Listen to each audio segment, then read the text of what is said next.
آج میں حضرت ابو بکر صدیق رضی اللہ تعالیٰ عنہ سے وہ کھیل کھیلوں گا جو کسی کے ساتھ نہ کھیلا ہوگا۔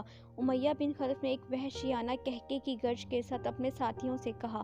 وہی امیہ جس کے غلام حضرت بلال حبشی رضی اللہ تعالیٰ عنہ تھے، جس نے شروع میں حضرت بلال حبشی رضی اللہ تعالیٰ عنہ کے ایمان کو ریت کے محل اور بچوں کا کھیل سمجھ رکھا تھا۔ اس نے غلام کے نغمہ توحید کو کچلنے کے لیے بدترین ظلم و ستم کیے۔ اسے جانتے ہو امیہ بن خلف کی دونوں آنکھوں میں وحشت و عیاری کی چمک کوندنے لگی۔ تم جانتے ہو بلال رضی اللہ تعالیٰ عنہ میرا غلام ہے، اور غلام کی حیثیت ہوتی ہی کیا ہے؟ پھر جب وہ احد احد کی رٹ لگانا شروع کر دے تو میرے لیے تو سیاہ گوشت کا نفرت انگیز ڈھیر بن کر رہ جاتا ہے۔ میں نے کہا تھا میری پہلی ہی جھڑکی میں اس کے نئے دین کا بھوت اتر جائے گا، مگر نہیں اترا۔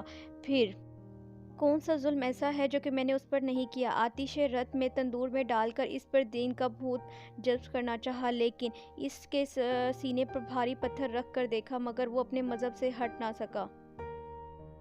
اف محمد کا یہ جادو، اسے اتارنا میرے بس کی بات نہیں۔ مگر تم تو ابو بکر رضی اللہ تعالیٰ عنہ سے کھیل کھیلنے کی بات کر رہے ہو؟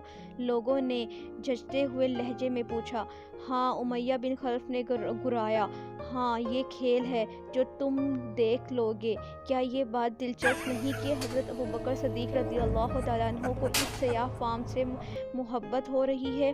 امیہ بن خلف کا ایک اور وحشت ناک قہقہ بلند ہوا۔ وہ کہتا ہے کہ یہ وحشی میرا غلام ہے، وہ میرے ظلم و ستم سے آزاد کرانے کے لیے ہر قیمت ادا کرنے کو تیار ہے۔ تو اس میں کھیل کی کیا بات ہے؟ لوگوں نے پھر چھیڑا۔ کھیل تم کھیل کی بات کرتے ہو؟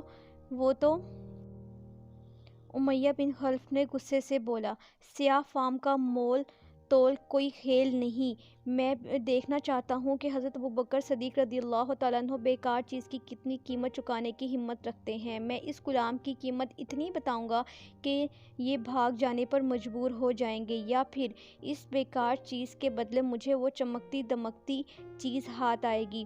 سونا، سونا کیا عجیب کھیل ہے، جس میں حضرت ابو بکر صدیق رضی اللہ تعالیٰ عنہ کی ہار یقینی اور میری جیت۔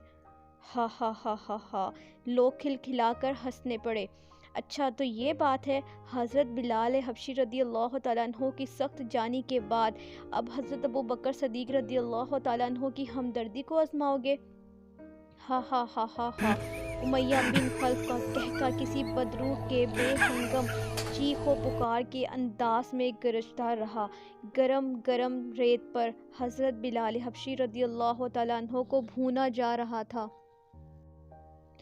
پتھروں کے اوپر گھسیٹا جا رہا تھا، کوڑے پڑ رہے تھے۔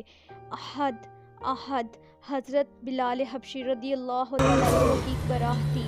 حضرت ابو بکر صدیق رضی اللہ تعالیٰ عنہ نے یہ آواز سنی تو تیزی سے جھپٹے، جیسے بلال رضی اللہ تعالیٰ عنہ کی مظلومیت کی تمام ٹھیسیں تمہارے درد حضرت ابو بکر صدیق رضی اللہ تعالیٰ عنہ کے قلب میں اتر آیا ہو۔ وہ سچ مچ تڑپ اٹھے۔ اس غریب کے سلسلے میں تجھے خدا کا ڈر نہیں؟ حضرت ابو بکر صدیق رضی اللہ تعالیٰ عنہ کی حالت زار کی طرف اشارہ کرتے ہوئے کہا، اس تمام دکھ کی ذمہ داری تم لوگوں پر ہے۔ امیہ نے حضرت ابو بکر صدیق رضی اللہ تعالیٰ عنہ سے کہا، تم نے ہی اس کو بگاڑا اور اس حالت زار پر پہنچنے پر مجبور کیا ہے۔ اب بتاؤ کہ اسے کس قیمت پر خریدو گے؟ بولو۔ ہاں، حضرت ابو بکر صدیق رضی اللہ تعالیٰ عنہ نے کہا، ہر قیمت پر خریدنے پر تیار ہوں۔ کیا قیمت دو گے؟ امیہ نے عجیب نظروں سے دیکھا۔ قسطاس۔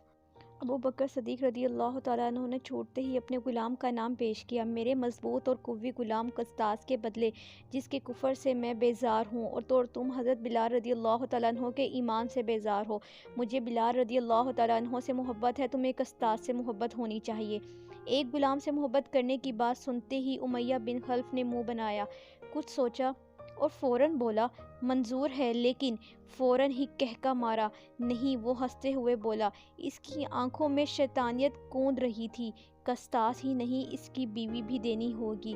مجھے منظور ہے، حضرت ابو بکر صدیق رضی اللہ تعالیٰ عنہ نے فوراً کہا۔ اس نے قہقہ مارتے ہوئے ساری گفتگو پر پانی پھیرتے ہوئے کہا، قسطاس اور اس کی بیوی کے ساتھ اس کی بیٹی بھی لوں گا، اور بیٹی، ہاں اس بیٹی بھی۔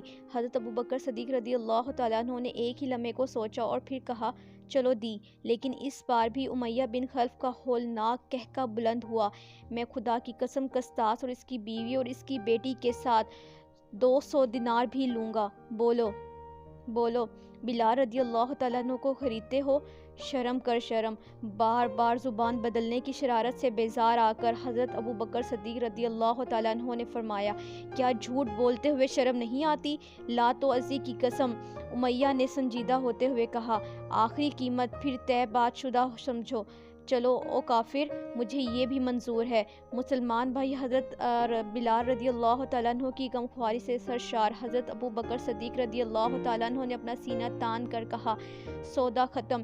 ایک عظیم آزمائش میں دونوں مومن کھڑے اترے تھے۔